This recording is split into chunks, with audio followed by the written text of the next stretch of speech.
ठीक है सर, मेरा नेक्स्ट क्वेश्चन आपसे ये है कि सुना है कि जो भी आप लोग न्याज वगैरह बांटते तो वो कहते हैं कि मतलब इनका नहीं खाना चाहिए, जो भी ये लोग बांटते हैं न्याज वगैरह, क्योंकि इसमें ना जुलजना का थूक वगैरह इस तरह का कोई सीन है कि वो फेंकवाते हैं और जूठा करते हैं उसके बाद बांटते हैं। तो ये एक बहुत ही ज़्यादा कॉमन कॉन्सेप्ट है हमारे लिए जो शिया नहीं है उनका ये मानना है। तो ठीक है। ये सच है या नहीं?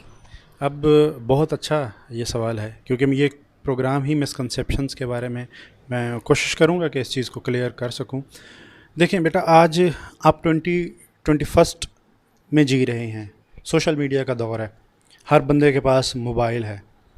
पहली बात तो यह है कि कहीं पर क्या आपने कभी अपनी इस एज में ज़िंदगी में कभी कोई ऐसी वीडियो देखी? बहुत सारे स्कैंडल्स आते हैं ना, लोगों के घर की वीडियोस लीक हो जाती हैं, बेडरूम्स की वीडियोस आ जाती हैं। क्या कभी ज़िंदगी में ऐसी वीडियो देखी है? नहीं देखी। और दूसरी बात, न्याज बनाने वाला कौन है? क्या जितनी भी लाहौर में, मैं सिर्फ लाहौर की बात कर रहा हूँ, पूरे पाकिस्तान में ये जो दुकानें हैं, जो लोग देगें बनाते हैं, नई हैं, ये सारे अहले तशय्युह हैं? नहीं है। जितने भी पकवान सेंटर्स हैं, क्या ये सारे अहले तशय्युह हैं? नहीं है। तो बन के कहाँ से आ रही है? अहले सुन्नत के यहाँ से, अहले तशय्युह के यहाँ से। फिर न्याज सिर्फ अहले तशय्युह नहीं बनाते, न्याज अहले सुन्नत भी बांटते हैं, अहले तशय्युह भी बांटते हैं। और न्याज सिर्फ मुहर्रमुल हराम में नहीं बांटी जाती, जब जब कोई महफ़िल मुनक़िद की जाती है, वो मिलाद मुस्तफ़ा सल्लल्लाहु अलैहि वसल्लम की महफ़िल हो, वो कोई कॉन्फ्रेंस हो, वो कोई जो है विलादत की महफ़िल हो, कोई शहादत की महफ़िल हो, तो उसमें तबर्रुक के तौर पर न्याज बांटी जाती है। और ये अपने रिज़्क़ में इजाफ़े में, रिज़्क़ में बरकत के लिए जो है वो लोग अक़ीदत से बांटते हैं। ठीक है। तो अब पहली बात तो यह है कि जो बनाने वाले हैं वो अहले सुन्नत और अहले तशय्युह दोनों हैं। एक और चीज़ कि उन पाको पाकीज़ा हस्तियों के नज़र व नियाज़ जो लोग बनाते हैं, क्या वो ये सोच सकते हैं कि जो हुसैन बादशाह अलैहिस्सलाम के लिए मैं लंगर बांट रहा हूँ, जो नियाज़, जो तबरुक बांट रहा हूँ, उसमें घोड़े का थूक मिलाऊंगा? क्या ऐसा समझ में आता है? नहीं आता। ये वो चीज़ें हैं जो दुश्मन ने फैलाई थी ताकि ये शिया और सुन्नी एक दूसरे से अलग हो जाएं। देखो, हम आम महफ़िल में बैठते हैं ना, आप मेरे घर में आए हैं तो आपने यहाँ से खाना खाया, क्या आपने पूछा सर आपने इसमें थूक तो नहीं मिलाया? बात वही है ना कि हम जब सुन्नी और शिया आपस में निजी महफ़िलों में बैठते हैं, वहाँ पर हम कभी ये नहीं सवाल करते कि ये शिया का पक्का है या सुन्नी का पक्का है। जब हम दुकान पे जाते हैं, होटल वाले से ये कभी नहीं पूछते कि भाई तुम शिया हो या सुन्नी हो, कभी नहीं पूछा हमने। क्यों? क्योंकि वहाँ पर हुसैन बादशाह का नाम नहीं है। असल मसला किससे है? असल मसला है हुसैन बादशाह से। असल मसला है यजीदियत और हुसैनियत का। जो यजीदी हैं वो ये चाहते हैं कि ये हुसैनियत की तरफ ना आएँ। अगर ये हुसैनियत की तरफ आएंगे, न्याज खाएंगे, तो न्याज से पहले मजलिस भी सुननी पड़ेगी ना। चले मजलिस नहीं सुनेगा, कम अज़ कम पूछेगा तो सही कि क्यों न्याज बांट रहे हो, तो बताने वाला बताएगा कि मैं इमाम हुसैन के लिए बांट रहा हूँ। अब जिसको नहीं पता कि इमाम हुसैन कौन है, तो उसके बारे में बताया जाएगा। जब इमाम हुसैन का बताया जाएगा तो वहाँ पर यजीद पलीद के बारे में भी, उसकी जो बुराइयां हैं, उसकी जो ख़राबियां हैं, वो भी आश्कार होंगी।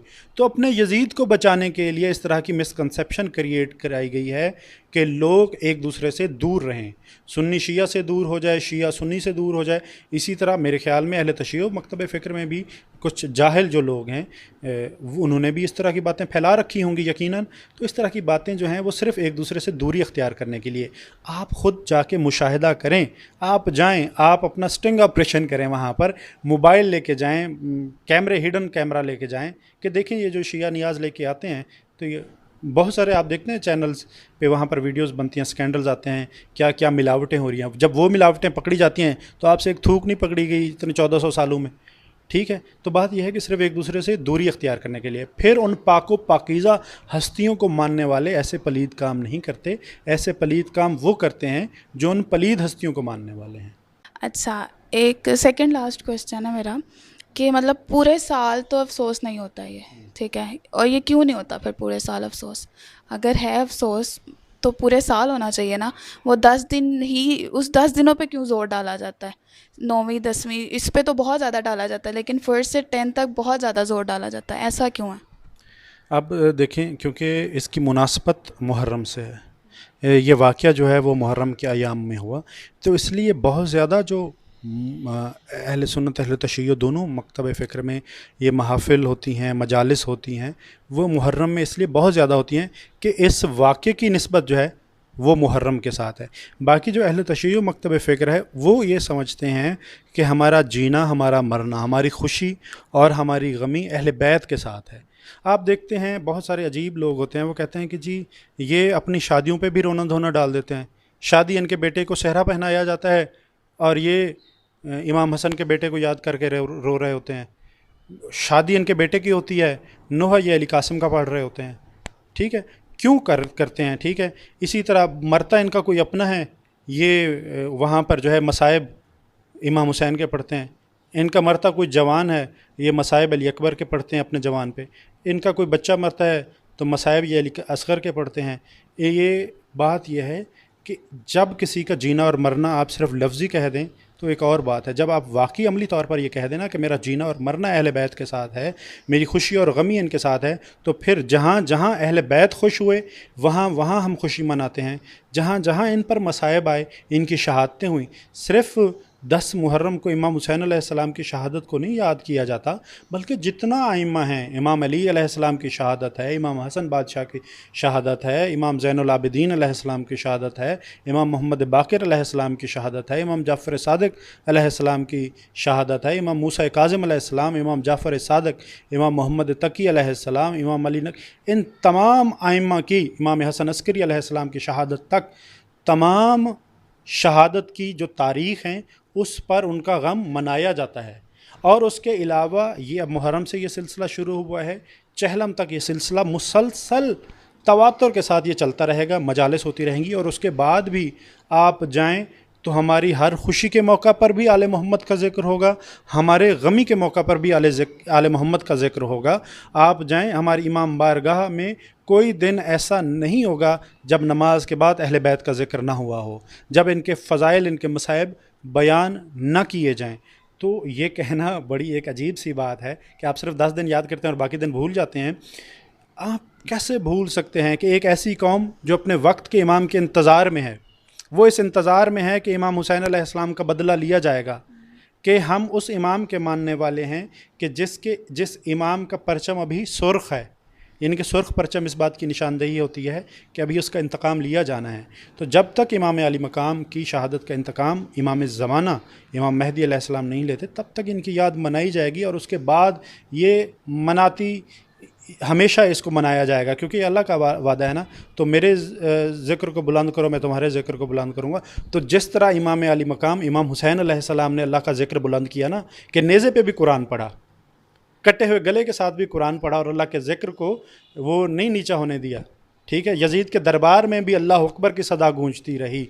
तो इमाम हुसैन से बड़ा एहसान इस्लाम पे किसका होगा कि जिसने अल्लाह के ज़िक्र को इतना बुलंद कर दिया कि दुनिया में सिर्फ़ 2 ही मकतब बच गए, एक यजीदी और एक हुसैनी। ये शिया सुन्नी का कोई झगड़ा नहीं है, सिर्फ ये हुसैनी और यजीदी। अगर आपको कहीं पे झगड़ा नज़र आए ना, तो आप ये मत सोचिएगा कि ये शिया सुन्नी का झगड़ा है। वहाँ आपको 2 सिर्फ चेहरे नज़र आएंगे, एक हुसैनी और एक यजीदी। वो फिर चाहे किसी मज़हब का भी हो ना, वो अगर हलाली है तो वो हुसैनी होगा, और अगर वो दूसरा है तो वो फिर यजीदी होगा। तो ये बेसिकली यही है कि इमाम हुसैन बादशाह ने जिस तरह अल्लाह का ज़िक्र बुलंद किया, तो अल्लाह ने इमाम हुसैन का ज़िक्र बुलंद कर दिया। ये यजीद ने भी रोकने की कोशिश की, यजीद के बाद यजीद की नस्लों ने भी रोकने की कोशिश की कि हुसैन का ज़िक्र ना हो। यजीद ने तो यही कोशिश की थी ना कि करबला में मैं इनको शहीद कर दूंगा, लोगों को बता दूंगा कि एक बागी थे हुकूमत के, मैंने इनको मरवा दिया, कोई जानेगा भी नहीं। लेकिन अल्लाह ने देखा कि उस दौर में जब मीडिया भी नहीं था, सोशल मीडिया भी नहीं था, अखबारात भी नहीं थे, तो किस तरह हुसैन का पैगाम पूरी दुनिया में पहुंचा है कि आज जो हिंदू हैं वो भी यही कहते हैं कि मुझे हिंदू का एक शेर याद आ गया, वो कहता है कि ये मेरे माथे पे सुर्ख तिलक है, कोई लकीर नहीं, हिंदू हूँ मगर दुश्मन शब्बीर नहीं। ठीक है, वही हिंदू कहते हैं कि भारत में अगर आ जाता तो पर्दे में उतारा जाता, इन देश के भाषाओं में भगवान पुकारा जाता। तो ये वो इमाम हुसैन अलैहिस्सलाम हैं जो सिर्फ़ मोहसिन इस्लाम नहीं बल्कि मोहसिन इंसानियत हैं। मैं आपको यहाँ पर बल्कि इसको मैं थोड़ा सा आगे आपको जाके एक और वाक़या इसके साथ ही आपको मैं बताऊंगा। बाकी यहाँ तक जो लोग ये कहते हैं कि जी क्यों ज़िक्र होता है, क्यों ये बाद में नहीं करते, सारा साल मुसलसल तवातुर के साथ। आप बताएं कि कौन सा ऐसा महीना है जब आइमा अहले बैत अलैहिस्सलाम इमाम हुसैन का ज़िक्र ना होता हो। हम तो हर नमाज के बाद इनका ज़िक्र करते हैं, ज़ियारत आशूर पढ़ी जाती है और बहुत सारी ज़ियारत हैं, इमाम हुसैन की महफ़िलें, मजालिस, हर जगह पर इनका ज़िक्र है। ठीक है, आपने तो बात की कि मतलब हम खुशी भी मनाते हैं और गम भी, ठीक है, किया आपने बात। तो इसमें ईद का क्या सीन है कि इधर मतलब दोनों ईद पे सोग मनाया जाता है या नहीं? क्योंकि वो तो खुशी का मौका है, मनानी चाहिए फिर। अब क्योंकि ईद है वो सुन्नत है, ठीक है, और वो अल्लाह ताला की तरफ से दो ईदें दी गई हैं, ईद उल अज़हा और ईद उल फ़ित्र। अब ईद उल फ़ित्र पर जो है वो मौला अली अलैहिस्सलाम की शहादत है 21 रमज़ान को, और ईद उल अज़हा पर जनाब अमीर मुस्लिम और उनकी जोड़ी की शहादत है। तो वो कहते हैं ना कि मुसलमानों की दो ईदें थीं और दोनों ही ईदें कूफ़ा कहा गया। सादात की दो ईदें थीं और दोनों ही ईदें जो है वो कूफ़ा कहा गया। एक ईद पे अली शहीद हुए और एक ईद पे मुस्लिम बादशाह शहीद हुए। जिस तरह मैंने आपको पहले बताया ना कि हमारी खुशी और गमी का मयार क्या है, मैं किस बात पे खुश हूँ और किस बात पे गमगीन हूँ, उसका मयार तय करने के लिए हमने अपने आप को जोड़ा है मकतब अहले बैत से। जहाँ जहाँ अहले बैत खुश हमें नज़र आए वहाँ वहाँ हमने खुशी मनाई। बेशक हमारे अपने घर भी, आप वो देखें ना कि रेहान आज़मी का जवान बेटा फौत हुआ, लेकिन उस दिन ईद का दिन था, अहले बैत की ईद, अहले बैत की खुशी का दिन था। तो उस दिन रेहान आज़मी ने कहा कि भाई नहीं, मुझे आज कोई भी मेरे बेटे का जो है वो पुरसा ना दे, कोई ताज़ियत ना करे, क्योंकि आज सादात के घर खुशी है तो मैं खुशी मनाऊँगा।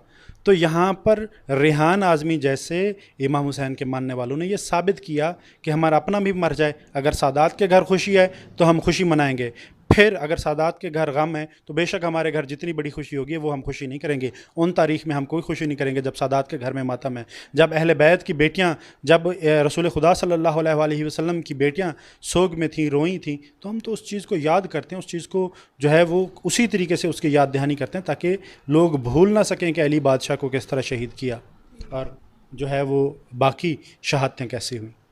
ठीक, इस सेशन का लास्ट क्वेश्चन पूछते हैं, शाम गरीबा क्या है? शाम गरीबा बहुत अच्छा सवाल है। बहुत ज़्यादा मिसकंसेप्शन है। मैंने अपनी अज़ादारी के इन 20-22 सालों में, जब से मैंने होश संभाला है, जब से वैसे तो अल्हम्दुलिल्लाह हम वो अज़ादार हैं कि जिनकी माएँ उनको गोद में उठा के अज़ादारी में लेके जाती हैं। मेरा कोई भी साल ऐसा अल्लाह का शुक्र है मिस नहीं हुआ होगा कि जब मैंने मौला हुसैन बादशाह को पुरसा देने के लिए ना गया हूँ, उनकी महफ़िल मजलिस में ना गया हूँ। तो वैसे अपने मैंने 22 साला दौर में बहुत सारी बातें सुनी हैं। कुछ दिन पहले मुझसे अपने एक दोस्त ने पूछा कि यार ये शाम गरीबा का क्या कंसेप्ट है, क्या वाकई कोई ऐसी जो है वहाँ पर जो है वो लोग एक दूसरे के साथ कोई बदकारी करते हैं, नौज़ुबिल्ला।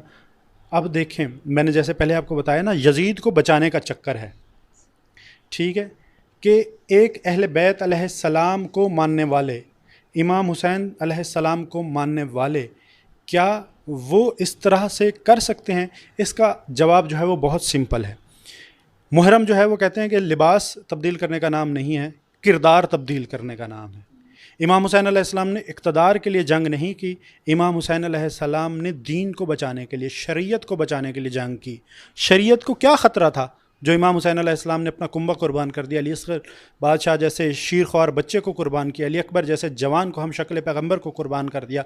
इमाम हुसैन ने इतनी बड़ी कुर्बानियाँ क्यों दी? क्योंकि वो यजीद लाइन के ख़िलाफ़ इसलिए निकले थे कि वो शरीयत पर हमला आवर हुआ था। वो ये कहता था कि हलाल को हराम में तब्दील कर दो और हराम को जो है वो हलाल कर दो, यानी कि फुप्पो जो है वो आपकी जो है आप पर हराम है, एक इंसान पर उससे निकाह नहीं हो सकती, उससे शादी नहीं हो सकती। बहन जो है वो हराम है, एक इंसान पर उससे शादी नहीं हो सकती। लेकिन यजीद को क्योंकि अपनी फुप्पो पसंद थी, वो उसको जो है वो चाहता था कि बहन के साथ भी निकाह हो जायज़ हो जाए, फुप्पो के साथ भी निकाह जायज़ हो गए, यानी कि जितने जितने हराम थे ना वो उनको हलाल करना चाहता था। तो आप ये देखें कि उस यजीद की बदकारी को अयां किया इन महाफिल में, मजालिस में उलमाए कराम ने, मुफ्तियान ने, ठीक है, वो अहले सुन्नत हैं, अहले तशय्युअ हैं, दोनों। अब जो लोग थे फ़िक्र यजीद के लोग, दो तरह के लोग हैं, यजीदी और हुसैनी।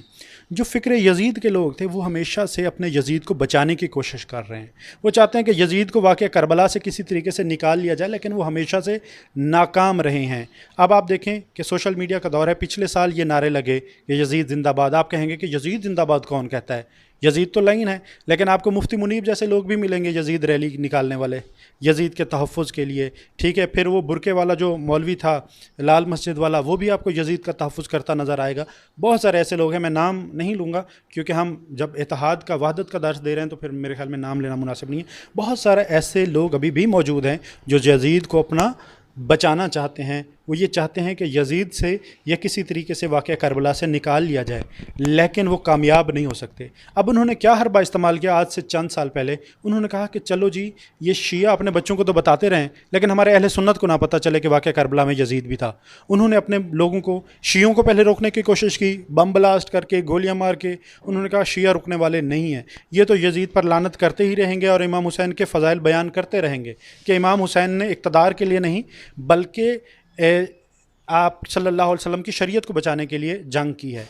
तो जो यजीदी थे उन्होंने कहा हमने इनको मारा, इनके गले काटे, इनके जवान बच्चे मारे, लेकिन ये फिर भी बाज आने वाले नहीं हैं। तो उन्होंने कहा कि अब हम अपने बच्चों को रोक लें कि ये इधर जाएं ही ना, महफिल में, मजालिस में जाएं ही ना, क्योंकि जब अहले सुन्नत का बच्चा आएगा वो सुनेगा कि भाई यजीद ने इस तरह किया है, तो वो यही समझेगा कि भाई यजीद तो कितना खबीस तरीन आदमी था।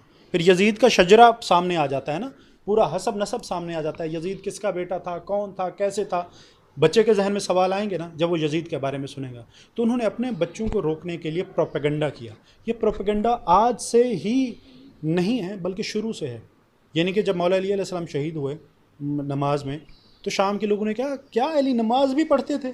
यानी कि इतना ज़्यादा मौला अली अलैहिस्सलाम के बारे में प्रोपेगेंडा किया गया कि लोग ये समझते थे कि अली नमाजी ही नहीं है। तो इसी तरह प्रोपेगेंडा आज भी हो रहा है। लोग ये चाहते हैं कि हमारे जो बच्चे हैं वो इन मजालिस में ना जाएं। कोई कहता है कि निकाह टूट जाएगा। आपका निकाह क्या इतना कच्चा है कि इमाम हुसैन का जिक्र सुनते ही टूट जाएगा, ठीक है। और दूसरी बात, जो यजीद के ख़िलाफ़ एहतजाज कर रहे हैं, यजीद की किस बात के ख़िलाफ़ एहतजाज किया जा रहा है? क्या उसने इमाम हुसैन को शहादत शहीद किया, इस वजह से एहतजाज हो रहा है? शहादत तो इनके लिए बायसे फ़जीलत, बायसे फ़ख्र है, शहादत की वजह से नहीं, बल्कि यजीद को इसलिए जो है वो बुरा भला कहा जा रहा है कि उसने दीन मोहम्मद सल्लल्लाहु अलैहि वसल्लम पर जो हमला किया था वो कितना ख़तरनाक हमला था, और उस हमले को किस तरह इमाम हुसैन और उसके रुफ़का, उनके अहले बैत ने जो है वो पसपा किया, यजीद के हमले से दीन को बचाया। और जिस वजह से हम फ़ख्र करते हैं कि हम इमाम हुसैन के मानने वाले हैं, यजीद के मानने वाले नहीं हैं, वो यही है कि हम बहन बेटी का एहतराम करने वाले हैं। जो यजीद पर लानत करते हैं, आप समझ जाएं कि वो अपनी बहन बेटी की कितनी इज़्ज़त करते होंगे कि यजीद के उस कभी कौल फ़ेल की जो है वो मज़म्मत करते हैं हम, कि वो बहन बेटी के साथ निकाह जायज़ करना चाहता था। तो क्या हम उसकी मज़म्मत भी करते हैं और उस तरह उस जैसा कौल भी, फ़ेल भी जो है अंजाम दे रहे हैं? नहीं, उस जैसा फ़ेल अंजाम देने वाला कहीं भी हो वो यजीदी होता है। और इस बारे में मैं अभी आपको बात बता रहा था कि एक दफ़ा गुरु नानक, जो कि सिखों के गुरु हैं, उनसे उनके एक शागिर्द ने आके उनकी तारीफ़ की और कहा कि आप जगत गुरु हैं, पूरी दुनिया के गुरु आप हैं। तो गुरु नानक ने कहा नहीं पुत्र, जगत गुरु मैं नहीं, जगत गुरु हुसैन है। तो उसने कहा कि बाबा जी जगत गुरु हुसैन कैसे हैं? हुसैन तो मुसलमानों के पेशवा हैं, मैं उनको नहीं मानता, मैं तो आपको मानता हूँ। तो गुरु नानक ने कहा कि बेटा अगर तुम मुझे मानते हो तो चलो मैं तुम्हें कहता हूँ कि जाके अपनी बहन के साथ जो है वो शादी कर लो। तो उसने कहा बाबा जी ये तो मैं नहीं कर सकता। तो उसने कहा जब मैं तुम्हारा गुरु तुम्हें हुक्म दे रहा हूँ तो तुम क्यों नहीं कर सकते, तुम्हें कौन सी चीज़ है जो रोक रही है? तो उसने कहा बाबा जी मेरी गैरत मुझे रोक रही है। तो गुरु नानक ने मुस्करा कर कहा इसी गैरत का नाम हुसैन है। अगर हुसैन बादशाह ना होते तो बहन बेटी का एहतराम ख़त्म हो जाता। तो कैसे ये मुमकिन है कि हुसैन को मानने वाले यजीदी काम करेंगे? ये काम यजीदी है और यजीदियों ने इसीलिए प्रोपेगेंडा किया कि हमारे बच्चे ना जाए मजलिसों में। मैं दावत देता हूँ तमाम अहले सुन्नत दोस्तों को, आप लोगों को, कि आप शाम गरीबा में आएँ। शाम गरीबा बेसिकली है क्या कि वाक़या करबला में जिस तरह हर इवेंट की याद ताज़ा की जाती है, अलम पाक निकाला जाता है, हज़रत अब्बास से मंसूब है, मेहंदी निकाली जाती है वो हज़रत अली कासिम से मंसूब है। इसी तरह ताज़िया इमाम हुसैन अलैहिस्सलाम झूला जो है वो अली असग़र बादशाह के हवाले से निकाला जाता है, सबीलें लगाई जाती हैं। इसी तरह शाम गरीबा का वाक़या पढ़ने के लिए उस वाक़े को शाम गरीबा का नाम दिया जाता है कि जब सारे शोहदा शहीद हो गए करबला में, तो किस तरह जनाब सैयदा ज़ैनब सलामुल्लाह अलैहा पर यजीदियों ने हमला किया, उनके ख़याम को जलाया, और किस तरह वो शाम जो थी उन पर भारी गुजरी, उस वाक़े को बेसिकली पढ़ा जाता है जिसे शाम ग़रीबा कहा जाता है। और इसके बारे में बहुत मिसकंसेप्शन है। ये मिसकंसेप्शन बातों से नहीं दूर होगी, आप आएँ देखें और यजीदियत के चेहरे को जो है वो सब के सामने अयां करें, और हुसैनियत हमेशा जो है वो इसी तरीके से ज़िंदा और पाइंदा रहेगी। जितना भी यजीद और यजीदी कोशिश करते रहें वो कभी भी इसमें कामयाब नहीं हो सकेंगे कि यजीद को लानत से बचा लें। Thank you so much sir. बहुत बहुत शुक्रिया आपका कि आपने इतना बड़ा तफसीली जो है वो मुझसे सवालात पूछे, मैंने तालिब इल्माना हैसियत में जवाब दिए हैं। कोशिश यही है हमारी कि मेरे इन सवालों से इनके ये जो मैंने जवाबात दिए हैं इनसे मोहब्बत, अमन, इत्तेहाद, वहदत का पैगाम जाए, और बजाय इसके कि इस मुहर्रम में हम दुश्मन की साजिश पर अमल करते हुए एक दूसरे के साथ जो है वो अदावतें पैदा करें, हम मोहब्बतें पैदा करेंगे, मोहब्बतें बांटेंगे। अहले सुन्नत और अहले तशय्यो इस्लाम के दो बाजू हैं जो कि कुफ़ार के सामने हमेशा जो है वो हम डटे रहेंगे। एक और आखिरी बात मैं यही कहूँगा कि देखें, दुश्मन हमारे बाजू काटने को फिर रहा है और हम ये सोच रहे हैं कि हमने बाजू खोलने हैं कि बांधने हैं। तो हमें कोशिश करनी चाहिए कि हम हाथ में हाथ लेकर इज़राइल, अमेरिका, फ़्रांस, यूरोप, जो भी मुस्लिम दुश्मन क़ुव्वतें हैं उनके सामने ये डट जाएं कि मुसलमान जो हैं वो एक हैं।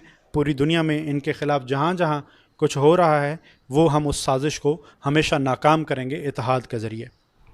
Thank you so much. मुझे उम्मीद है कि आज का ये जो सेशन रहेगा ये बहुत अच्छा होगा, और सबको, मुझे भी और जो मेरे व्यूअर्स हैं जो मुझे देख रहे हैं, उन सबको ये मिसकॉन्सेप्ट जितने भी हैं, जितने भी क्वेश्चन किए हैं वो क्लियर हो गए होंगे, क्योंकि बहुत ही एक्सप्लेनेशन के साथ बताया गया है।